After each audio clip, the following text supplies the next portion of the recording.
Welcome to the Art of Happiness. My name is Tam, and I'm joined by my lovely co-host, Erin Shimone. Welcome back. Hi. I'm so glad to be back. So we've kind of got to a year, right? Yes. We got to a year mark, and I feel like I've noticed that I'm like hobby check. Boom, hobby, check, boom. Like I'm doing like this whole dirty jobs experience, right? Where I'm basically trying all these things and reporting on it. And I'm having the time of my life. I love doing it, right? But for anybody who's been really paying attention, they would notice that Erin started like that. And then Erin slowly didn't do that. Right. And I don't think that we've ever really talked about on our show how you have kind of like I think we noted in the beginning that you and I have different reasons for why we started this podcast, right? Why we wanted to pull hobbies into our life. And I feel like we've really drilled in what's up with me, but Erin, we haven't drilled in so much about your hobby journey. And I just feel like it's time that you have the microphone to just kind of share how you started this journey, kind of trying the dirty job style of hobbies, and how that really isn't where you're at anymore. You're actually kind of in a totally different headspace. No, that's so true. I have definitely pulled back from just dabbling in a lot of different hobbies. I feel like my hobby journey has been very evolving. I agree, when we started, it was wanting to try new hobbies and just put ourselves out there and find space for our own time. And because we weren't getting that, we were just work, mom, hustle. Like we had nothing else. We were just didn't feel comfortable even asking for the time for ourselves when we first started, and I think for me it was I guess building up that resilience and that comfort level of asking for the time for myself and in whatever way necessary, and so we started by experimenting with hobbies in this podcast. And I definitely tried a lot of things that were fun, and I still, when things present themselves to me, I want to try different things. I'm definitely way more open to trying new things. And I love hearing about your hobbies. And if something sparks my interest, I, want to try it. But I think that I'm in a place where so busy in life and this phase of our life, I just want to do less, I guess, and I found a few things that have really, feed or what I like to do, and I don't know that I want to necessarily keep adding things or keep trying things, because it almost makes my life feel more chaotic when I keep trying to try all these different things. And we all only have so much time in our week, and I have about 4 things now that I'm really pretty religious about doing, and to add anything more to that almost feels overwhelming. Yeah. So what are those 4 things then? So obviously this podcast. Yes, that's a huge one. That means me. I mean, that is literally like the elephant in the room. It's like the ultimate hobby, right? Is this podcast, and I love it. So, and so we spend a few hours every month. Well, we more than that really, because we're talking about it constantly, and ideas, and coming up with ideas, and preparing for it, and then having time to record. The socials, which is all heavy that. on your side. It's ongoing, But I love that. So that podcast, I feel like, has become a hobby in itself, and that's, checked that box. And then, I, on another episode, we talked about how I now do these short 10-minute hobbies at work. So on my lunch break, I walk or do yoga for 10 minutes, and that has really helped to break up my work days. And then on my non-work days, I am really big into audiobooks. Well, really every day I do some audiobooks. That's great. To and from in my commute to work. Brilliant. Which is, not 20 minutes each way. And then before I go to bed, I turn on an audiobook. Do you really? Yep. How long do you listen for? Sorry, no, you're fine. No, it's totally fine. I usually do 20, so you can put a timer on your audiobook. What? Yes! You didn't know that? No! Yeah. So I usually put 20 minutes on, because I know that's probably I'll probably fall asleep and I'm going to forget. What? Yes. That's so brilliant! Yeah, so I usually do, because it actually helps me fall asleep, unless the book's really good. But a lot of times I don't even remember what I listened to. And then I gotta go back. But then, So, so audiobooks, I'm almost every day, I'm constantly listening to audiobooks. And then I've really gotten into romanticities is what they're called. Oh. So romantic fantasy. Like what? Well, we talked about, the ACOTAR, the A Court of Thorns and Roses series. I know, I'm privy to knowing what that means now, yes. And then the Onyx, Fourth Wing series. Oh, I don't know. So that's dragons and... Okay. Anyway. Love it. I kind of gone down that path. So those are, anyway, and then my fourth one is like I pretty religiously exercise. I do like these set workout classes 3 to 4 times, on pretty much all my off work days. I love that. Yeah. So, and then, I feel like I've kind of hit all these boxes of like my mind, body, and soul, like. Oh, yeah, you could. Like exercise, and then the podcast, I feel like feeds my spirit, my soul. Yeah.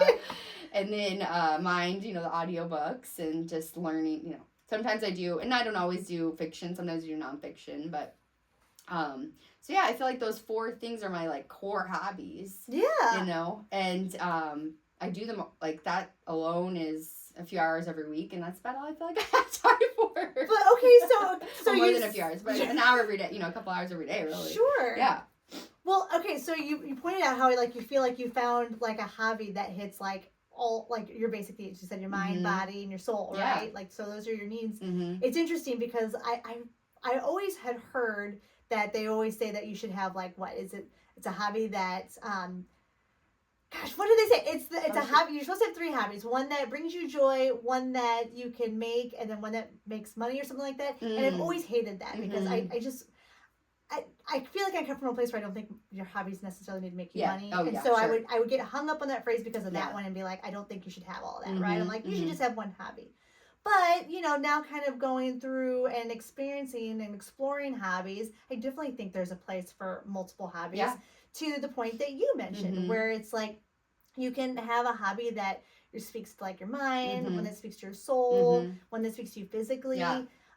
And I have to applaud you in the fact that you are so self-aware that even in a podcast is designed to look for hobbies and explore hobbies and try those, you know yourself enough that once you found where you hit that meter, right, of like what you were capable of doing, you took that step and did it really naturally. Never. No, that's so true. I didn't really think it wasn't planned out. It kind of just came to a point where I was like, gosh, I feel like I'm forcing trying hobbies, and why does that feel like that, And then I started to reflect on it more and realize, I just feel like my cup is full, maybe a little bit, Right. Yeah.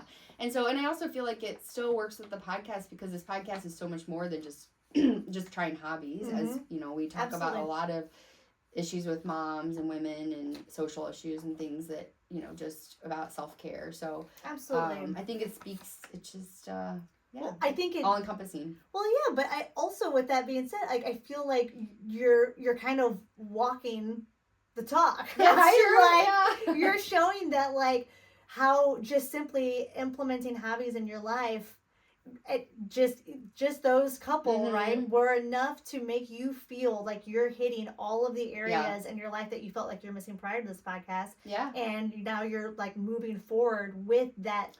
Right. Skill set in your toolbox, right? Well, that's a good point because when I started saying, like, I do feel like I have, because of this journey and where I'm at now, like, the really cool thing is, like, the behind-the-scenes stuff that's come about is, like, I do feel, maybe that's where you're going with this, but I do feel very comfortable, like, way more comfortable than I ever did, like, asking for time. Not that, I mean, or like, sharing time with my husband, like, seeing, he has his time and I have my time, and I feel way less guilty about it than I did a year ago, that's awesome. For sure. I feel like anytime I'm like, oh, I shouldn't do that, I'm like, no, you need to do this for yourself, and almost 90%, 95% of the time, 100% of the time, I'm like glad that I took that time. That's great. Almost never regret it. And I feel like a year ago, I just would get in a paralysis of not doing anything because I felt like I didn't want to ask for the time. I had all this mom guilt, and I just. Yeah, I think because going through the motions of trying all the different hobbies and just putting ourselves out there has like helped me overcome that hurdle. And then the other thing I've noticed is that I feel like I'm just a lot more prone to trying things, like even in put in the situation. It's kind of always in the back of my mind of like, it's not so scary to try new things. Yeah. I know when we went on to Florida recently, and we unfortunately didn't get to, but I was like, I want to try a surf lesson, and I normally wouldn't. Like a year ago, I probably would not have wanted to do that because it's uncomfortable and you're gonna get salt water in your face, But I really did, and unfortunately it didn't work out with the kids, but I feel like I never even would have proposed that as an option, over a year ago. So I feel like you're basically our success story. No. I don't know if you know this, but this podcast actually was a huge giant science ploy experiment to test on you to see if I could take your average busy millennial mom there you go. and turn her into a successful, well-rounded individual. That's right. Here I am. There you go. No, you're doing such Yeah. a good job, Erin. Like, Yeah. I love hearing the fact that, like, you were wanting to try something new, including getting eaten by sharks as a surfer. Right. Like, that makes me so happy for you.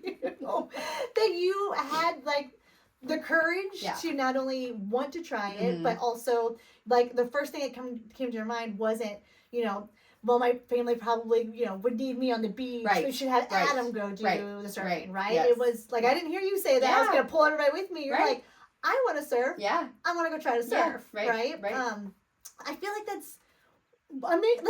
Yeah. I'm so happy for you. Thank you. I think it really, again, I just think you're the success story that just shows that, like, it doesn't have to be, like, your journey of, like, exploring hobbies to figure out what works for you as a millennial mom didn't have to be the same journey that I took as a millennial mom, exploring hobbies and how they go. You kind of figured yourself out really fast as far as knowing that you just wanted a couple of key areas to be touched, and you really wanted to work on having that mom guilt, which it sounds like that's really improved. Oh, huge. Yeah? Yeah, way less. Like, do you feel like it's still there? Oh, yeah. Or do you feel like it's totally bit. gone? It depends on the week, I feel like this past week was harder, just for example, because I felt like it was just a really busy week, and I just was homeless, and, I just felt a little more of that guilt, but it just depends on the week, Some days, it's still there. Yeah. It still pops up, but I feel like I have way better tools to manage it, and just reminders that, like, it's gonna be okay. That's wonderful. It's gonna be okay. I love that. Yeah. I just think that's great. And I feel like,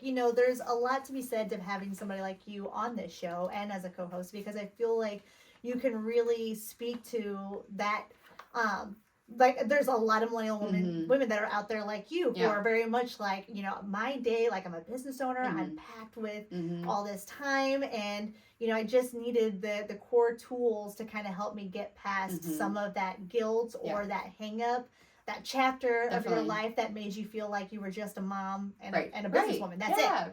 Right. I do feel like it's helped pull me out of that mentality, definitely, and trying to, like, put myself first more. Not always, but definitely way more than before. Yeah. And so that's helped my mental health, and just helps me feel just better about life.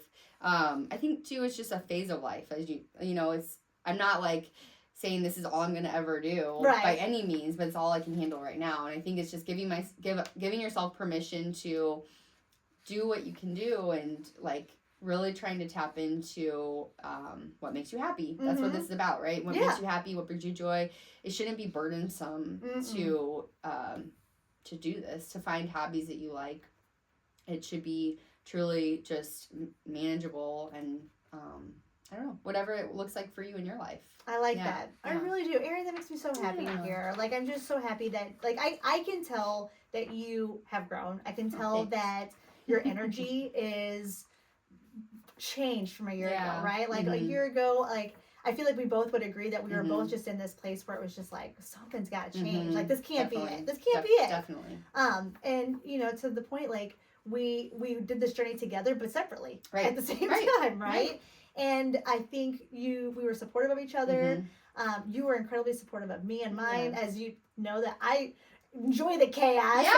Maybe I'm addicted to it. I mean, I think that's something to speak to, is that, and I know we've touched on this, and we are going to touch on this in another episode about personality types and human design and your hobbies, because I do think there's something to that.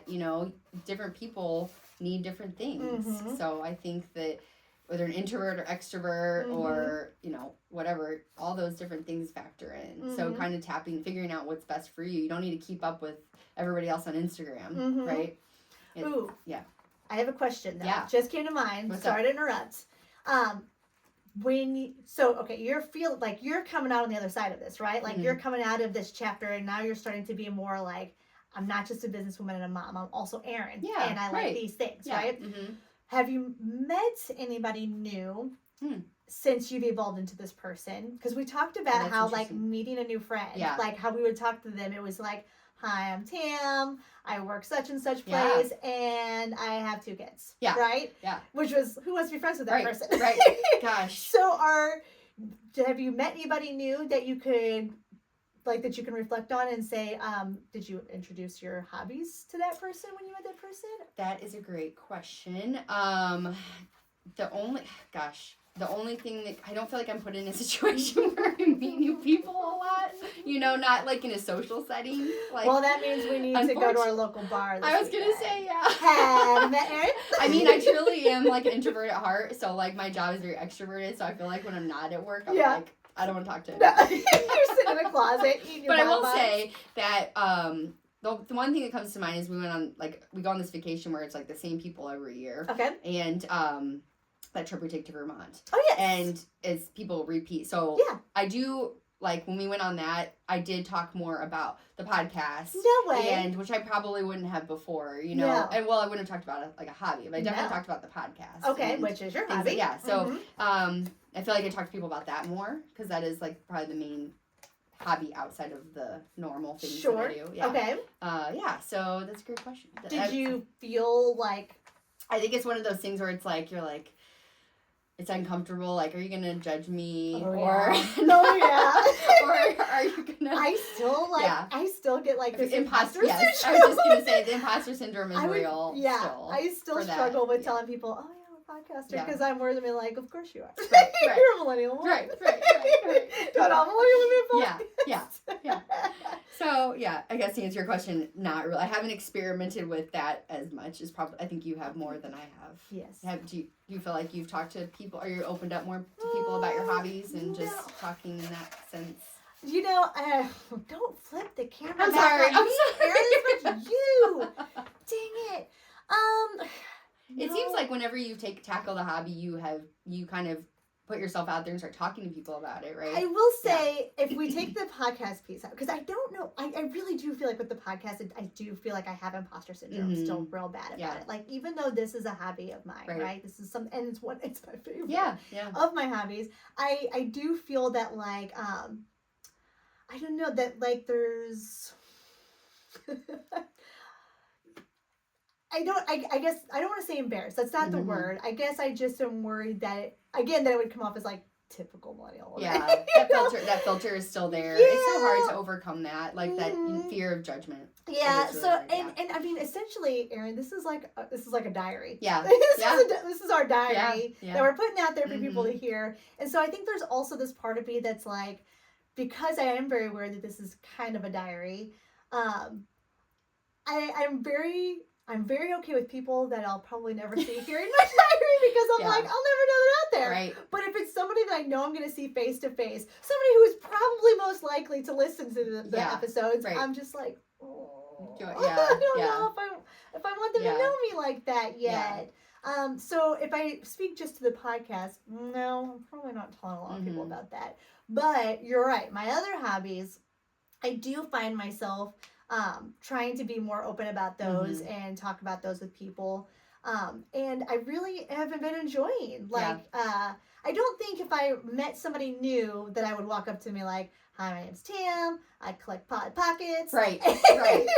Right. And I have 2 kids. Yeah. But at least you have other things that you can talk about when you start to get into a conversation with somebody. Yes. And it can actually flow. Versus, like, when you get the question, what do you like to do for fun? You had nothing before. I had literally nothing. So it's a little easier to have those conversations, right? Oh, yeah. I feel like I because I'm kind of more in the hobby arena, I feel like I don't have to go up to a person and be like, do you collect Polly Pockets? Right. I can just kind of go up to a person and I can kind of get to the hobby conversation just naturally. Like you said, just kind of being like, what do you typically do on weekends? Yep. Or, how do you ever play with your kids at all? Oh, you play with your toys? Do you like Barbies, Hot Wheels? Oh, you like Hot Wheels? No way! Yeah. Like, what do you do with Hot Wheels? Do you collect the Hot Wheels? Oh, you should. I play Polly Pockets.